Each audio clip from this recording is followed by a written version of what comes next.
বাংলাদেশের অভ্যন্তরীণ জননিরাপত্তা, আইন শৃঙ্খলা রক্ষা, আর্থসামাজিক উন্নয়ন এবং দুর্যোগ ব্যবস্থাপনায় কার্যকর ভূমিকা পালনে আনসার ব্যাটালিয়নকে আরও দক্ষ ও আধুনিক করার লক্ষ্যে আনসার ব্যাটালিয়ন আইন 1995 রহিত করে আনসার ব্যাটালিয়ন আইন 2023 প্রণয়ন করা হয়েছে।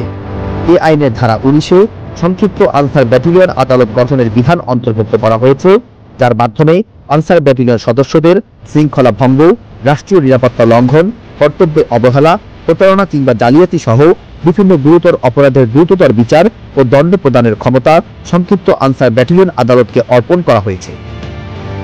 26 নভেম্বর 2025 তারিখটি বাংলাদেশ আনসার ও গ্রাম প্রতিরক্ষা বাহিনীর ইতিহাসে একটি গুরুত্বপূর্ণ মাইলফলক। এদিন প্রথমবারের মতো আনসার ব্যাটালিয়ন আইন 2023-এর ধারা 19 অনুযায়ী গঠিত সংক্ষিপ্ত আনসার ব্যাটালিয়ন আদালতের প্রথম রায় প্রদান করা হয়।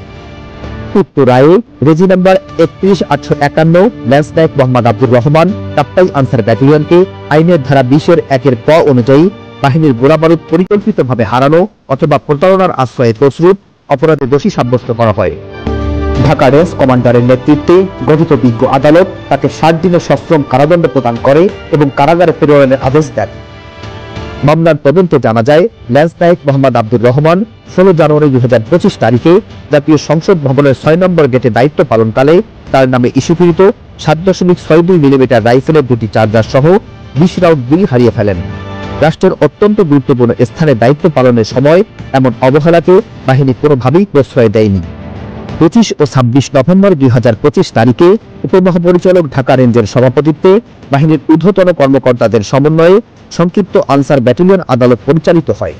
রাষ্ট্রপক্ষ ও আসামি পক্ষের যুক্তিতর্ক এবং 7 জন সাক্ষীর জবানবন্দি শেষে আসামির বিরুদ্ধে আনিত অভিযোগ প্রমাণিত হওয়ায় আদালত তাকে দোষী সাব্যস্ত করেন। বাহিনীর মর্যাদা, শৃঙ্খলা ও পেশাদারিত্ব অটুট রাখতে প্রতিটি সদস্যের দায়িত্বশীল আচরণ অপরিহার্য। সরকারি অস্ত্র, গোলাবারুদ সহ রাষ্ট্রীয় সম্পদের ব্যবহারে কোনো প্রকার অবহেলা বা অনিয়ম গ্রহণযোগ্য নয়। সকল সদস্যকে সরকারি মালামাল রক্ষণাবেক্ষণ, অর্পিত দায়িত্ব যথাযথভাবে পালন, বিশেষ করে অস্ত্র, গোলাবারুদ বহন ও রক্ষণাবেক্ষণে সর্বোচ্চ সতর্কতা অবলম্বনের জন্য কঠোর নির্দেশনা প্রদান করা হচ্ছে।